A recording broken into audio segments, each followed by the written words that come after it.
One of the biggest mysteries in Deltarune so far is the identity of the mysterious figure creating the Dark Fountains and bringing entire worlds to life. Known as the Knight, this character's true identity is unknown. Many characters have been speculated to be the Knight. Yet one of the most controversial theories is whether or not Kris is the Knight. A lot of things have been brought to the table, and I mean a lot. Now, I wanted to gather a lot of opinions. So, earlier on Reddit I had asked, why do you think Kris isn't the Knight? And I had gotten a lot of good responses. Now, in this video, I'm gonna basically debunk all the points they brought to the table. You see, I want this video to be the final nail in the coffin. The big finale to the Kris Knight saga. I'm hoping this video is able to cover everything that you guys wanted. And I hope you enjoy. Now, before we get into the video, I like to say, please keep the comments clean. I know Kris Knight theory is a very controversial topic, but please don't threaten anyone. Please, just state your theory and move on with your life, okay? You got that? Now, let's grab our shadow crystals and hop right into the video. The one I want to get out of the way is the closet in the library. You see, the library closet has some interesting dialogue. You see, the English version says, the closet is spacious and full of old electronics. A large person could easily fit inside. A lot of people take this as evidence that the Knight hid in the closet, jumped out, and opened the fountain while Noelle and Birdley were inside. The only real evidence that Noelle and Birdley didn't fall in and were jump scared was that neither of them seemed to remember entering the fountain, unlike Susie and Kris. Noelle I can pass this off for. She has a tendency to wipe things from her memory that are traumatic. And I think falling into a dark pit and then getting brutally mugged by a queen and then getting captured would most certainly traumatize you a bit. Yep. For Birdley, well, we don't get much from him. He's too wrapped up in himself to talk about how he entered the fountain. Toby didn't really have us talk about how Noelle and Birdley entered the fountain, and I think this is purposeful. You see, I think he assumed we would make the conclusion that Noelle and Birdley entered the same way. Why else wouldn't he talk about it in the game? If Toby really wanted to keep this secret of, oh, Noelle and Birdley didn't actually fall in by accident, instead they got jump scared, I think Toby would try to make it a bigger plot point. He would definitely mention a lot more things about this in the game, or have characters mention this. Toby isn't the one to draw crazy squiggly lines to get to points. He's very straightforward with a lot of stuff, and he does like to add a little bit of mystery. But a lot of his points he makes in his games are very straightforward and connect very well. Now, back to the dialogue on hand. I think this dialogue is talking about the Queen's mech. You see, you have to take into context when we can get this dialogue. It's only accessible after we seal the Chapter 2 fountain. Remember, you can only be in the computer lab after you've sealed the fountain. Once you exit the room, you can no longer go back in. So, once you've sealed the fountain, you must have seen Queen's mech. It doesn't matter if you've played the normal route or the Snowgrave route, you've seen the mech, even if for only a brief second. That's what I think the large body dialogue is talking about. But, I have one more thing about the library I need to talk about. You see, one thing that gets tossed around a lot is, how did Noelle and Birdley enter the fountain if not by surprise? Honestly, please. They have character motives. In Chapter 1, we see the closet door shut behind Kris and Susie, as if someone or something had deliberately trapped them inside. Some people would say this would be the Knight. While this does make some sense, we don't see any motives for the Knight wanting to trap someone in a closet. If anything, trapping Kris and Susie in the closet would bring the prophecy to life, and stop the roaring. Yet, if it isn't the Knight, then it could be someone on the outside just closing the door. The door closing could simply be an example of the Dark World's strange and mysterious influence. I know this might sound like I'm shrugging the point off, but the whole idea fits with the whole game's reoccurring theme, our choices don't matter. You see, no matter what happens, Kris and Susie were always destined to fall inside the fountain. At the beginning of Chapter 1, Kris steps backward when they first see the Dark World. Many people think that this means Kris couldn't have created the fountain. If they're scared of the Dark Fountain, why would they be the Knight? Yet the Grand Fountain seems to be a natural fountain, a fountain someone can't create. You see, it's able to inhabit all darkness from anywhere, not having them turn to stone. Normal Dark Worlds created by a person can't do that. If Kris then saw a fountain that they didn't create, that must be haunting. Another kind of dumb reason why some people think that Kris stepped backwards was to guilt Susie into going into the fountain. To fulfill the prophecy or to hurt them? Overall, this is really dumb in my opinion and doesn't make any sense. At the beginning of Chapter 2, we see Ralsei arrive and say something along the lines of, "I sensed the fountain and immediately headed over."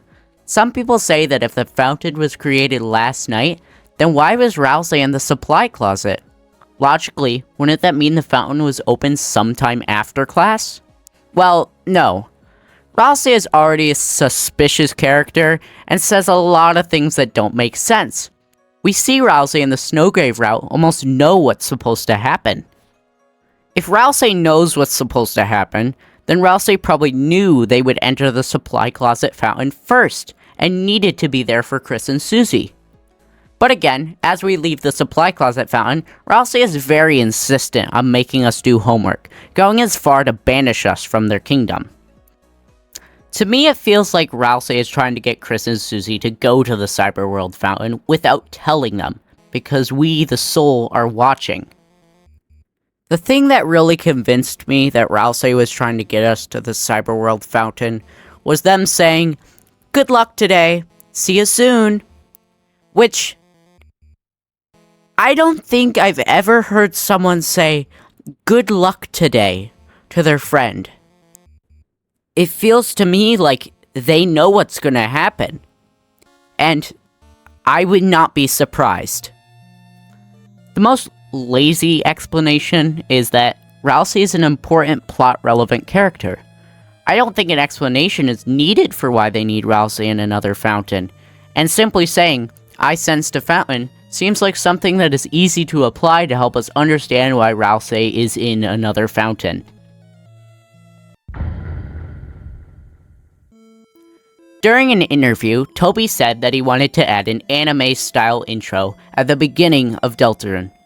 It would be a staircase with each major boss standing on it and the main cast at the bottom, and at the top, the knight would be standing, imposing.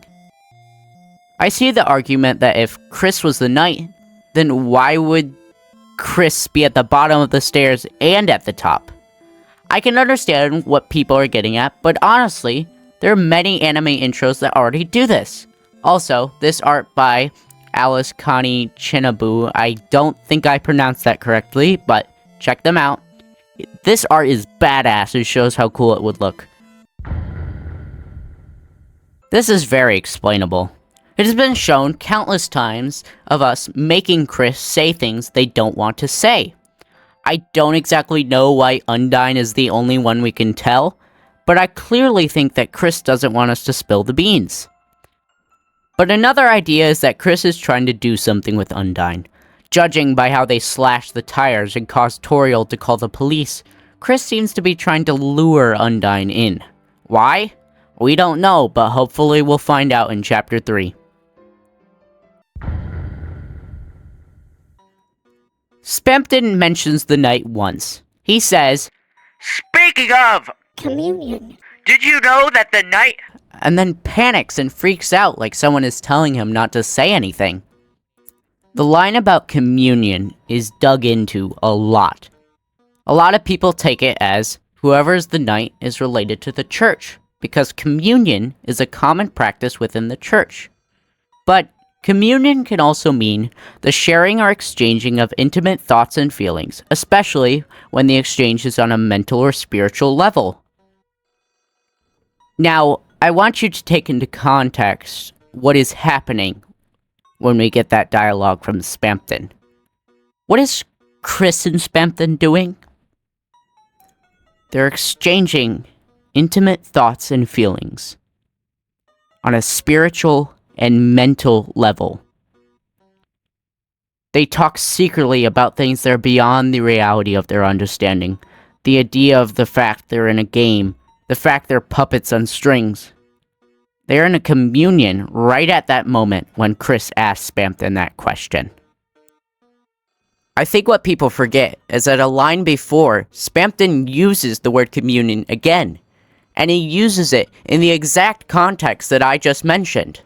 Spamton says, "Amazed at this amazing transformation, you too can have a communion with unintelligible laughter." Now, I see this objection all the time. Why would Toby Fox reveal such a major plot twist so early in the game? People argue that revealing Kris as the Knight would ruin the mystery. But I really want you to think about it. Revealing the Knight's identity early shifts the focus from who they are to why they're doing it. Think about it. What's more interesting, spending the entire game guessing the Knight's identity, almost like a game of Among Us? Or delving into Kris's motivations? Why are they creating these fountains? Why defy Ralsei's warnings and risk the balance between light and dark? This twist would turn Kris into a far more complex character, making us, the players, question their every move. It's not just a reveal, it's a call to dig deeper. Another popular argument is that no Darkner recognizes Kris as the Knight. The king says things like, "For the Knight has appeared, and the Knight that pulls the fountains from the earth." Sham also mentions, "But recently, a strange knight appeared, and 3 of the kings were locked away." On the surface, this seems to disprove the theory. But let's look closer at how dark worlds function. They're manifestations of items in the light world. When those items are moved or rearranged, it affects the dark world. For example, Kris could have moved the playing cards in the light world to the prison section, placing the king card at the top of the shelf. These changes would manifest as major events in the dark world, leading to its inhabitants to create their own narratives to explain the disruptions. I really don't think the Knight is a person to the Darkners. It's a concept. Anyone who significantly alters the light world to affect the dark world and opens a dark fountain is seen as the Knight. You see, between chapters, Kris plugs in their TV, seemingly preparing for something. Could this be a setup for the fountain in their house? It points to deliberate planning, or manipulation of the light world with a clear purpose. Yet away from that, some argue that lines like, "By the Knight's will, I will tear your hearts to pieces," suggests that the Knight directly commanded the king. But consider this. The fountains also manipulate anyone who spends too much time around the fountain. He could easily have assumed the Knight's intentions based on their actions, twisting the narrative to justify his own agenda. But I'm going to shove that all out the window. I want to give an easy explanation. You see, Sham literally says that the king acts this way because of the portrayal of the Lightners in the past. Of course King would want to kill all Lightners for what they've done. Even so, what I think this line is really trying to say is, the Knight gave us life, so I'm going to use that to kill all the Lightners.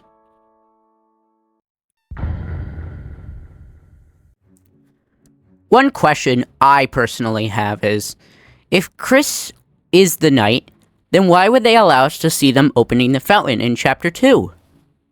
Well, you see, throughout Deltarune, we control Kris almost entirely, dictating their movements, choices, and interactions. But moments like this, when Kris tears the soul from their body, it reminds us that they're not just a puppet under our control. They have their own goals, their own desires, and perhaps their own reasons for defying the forces that bind them to us. By allowing us to witness the act of creating the fountain, Kris could be sending a message. This is their choice, not ours. It's a moment that reclaims their agency, breaking the illusion of complete control that we've held on to throughout the game. Whether it's a warning, a declaration of independence, or something entirely different, this act cements Kris as a character whose true intentions remain shrouded in mystery. In more simple terms, Kris wants to strike fear into us, the player, that we can't do anything, that no matter what happens, Kris will open a fountain and repeat the cycle over and over and over again. We seal the fountain, Kris opens one. We seal the fountain, Kris opens one. This cycle will continue until either us, the player, or Kris is gone. If we look at the end of Chapter 1 and 2, we see Kris hobbling around like they can't function properly without the soul. I agree that without the soul, Kris is in a weakened state. But someone on Reddit pointed out that during the Chapter 1 cutscene, Kris only seems to have jerky or awkward movements before the soul is removed, almost as if they are trying to resist the soul's control. However, after the soul is removed, Kris's movement seems to be a lot smoother. In Chapter 2, we see a similar thing. Kris, after removing the soul, is able to climb through a window, slash the tires of a car, and then jump 3 feet back through the window, wash their hands, and put the soul back in them. But again, if the theory that Kris broke into the library and opened the fountain is correct, then that is something astronomically more impressive than we have seen Kris do. If they couldn't survive without the soul, then how are they able to do all this? But some people still ask, why does Kris still look awkward or dead after removing the soul? Well, I want you to put yourself in Kris's shoes. You gave up your life to an entity above higher being, letting it pilot you around and do whatever it wants. You basically have given it control of your mind, letting you not be able to control your body.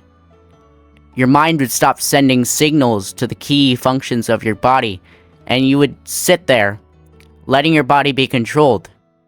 Over time, you would almost forget that you were you. Kris doesn't use their body for hours. I would assume they would take a bit to fully get used to the sensation of having control over their body. Yes, Queen described how to make a fountain. Yet, this doesn't mean Kris already knew.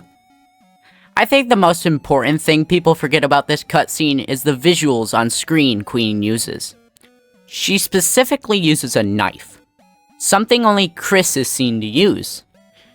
If the Queen had seen how the fountain was made, I think using the visual of a knife is a hint to how she saw the fountain opened.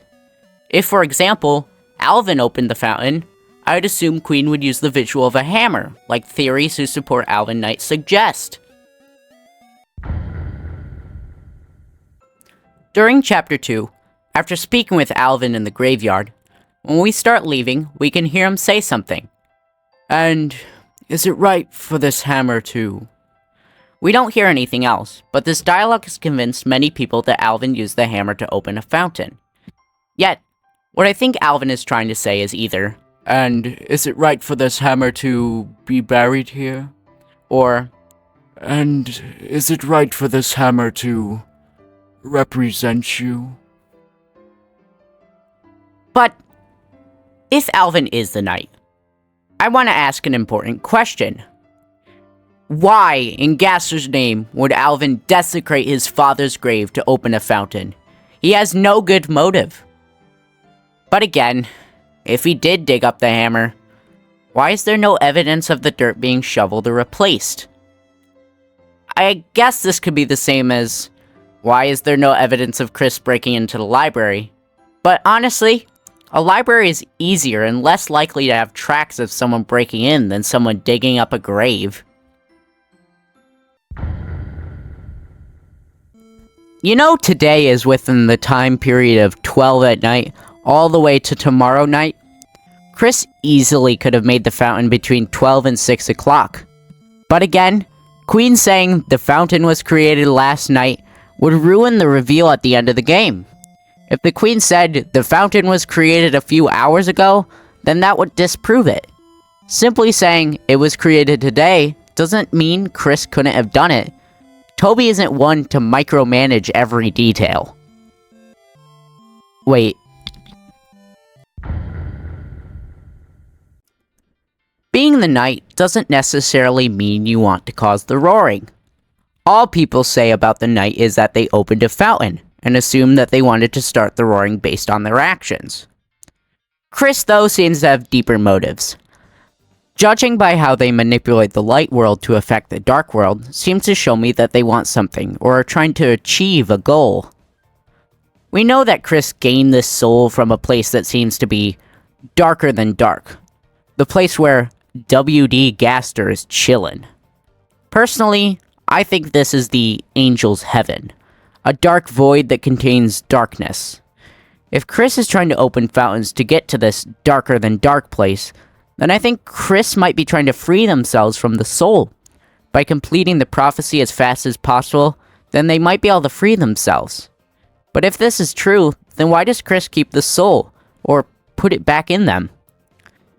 I think Kris needs the soul to obtain this goal.